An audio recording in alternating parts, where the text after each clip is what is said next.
High বন্ধুরা, দেখো আজকে তোমাদের জন্য একটা নতুন রেসিপি নিয়ে আসছি। আর রেসিপি হচ্ছে আড় মাছের ঝাল।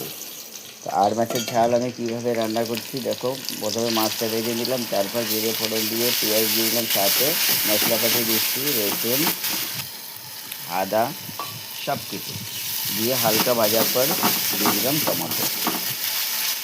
তো এইভাবে এবার আড় মাছ রেসিপি করে খাবে। সাধারণত আড় মাছের তরকারিটা বেশি একটা ভালো হয় না, যেমন কোনো তরকারির ভিতর দিয়ে খেলে।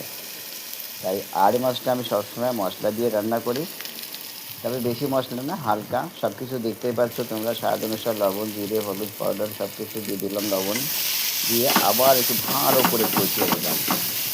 যত কষাতে থাকবে বন্ধুরা, যত মশলা পাকবে তত কিন্তু খেতে স্বাদ হবে। তাই ভালো করে মশলাটা কষিয়ে নিলাম, আর একটু গরম মশলার পাউডার দিয়ে দিলাম। তো দেখো কত সুন্দর কালার চলে এসছে, মশলা কষানো কমপ্লিট কিন্তু আমার একেবারে। তো তোমরা কি এইভাবে কি রান্না করো? আমাকে কিন্তু অবশ্যই কমেন্টে জানাবে বন্ধুরা। আর আমার মতো এইভাবে একবার রান্না করে খেয়ে দেখো। আর মাছ বোয়াল মাছ এইভাবেই রান্না করলে ভালো লাগে খেতে।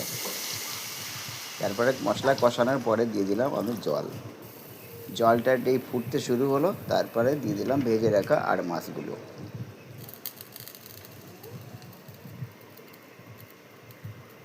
কত সুন্দর দেখাচ্ছে দেখো বন্ধুরা। কালারটা যদি এত সুন্দর হয় তাহলে হ্যাঁ, রেসিপিতে স্বাদ কেমন হবে কমেন্টে কিন্তু অবশ্যই সবাই বলবে। তা লাস্ট পজিশানে দেখো, এই যে এত সুন্দর কালার চলে এসছে।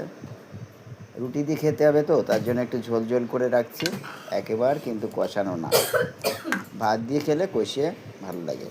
তা এই যে দেখো, এইটা হচ্ছে লিট্টি, এটা হচ্ছে লিট্টি রাজস্থানে, ঠিক আছে। আমাদের বাংলা ভাষায় বলে এটাকে লিট্টি, আর রাজস্থানের ভাষায় বলে এটাকে বাটি। তা দেখো বন্ধুরা,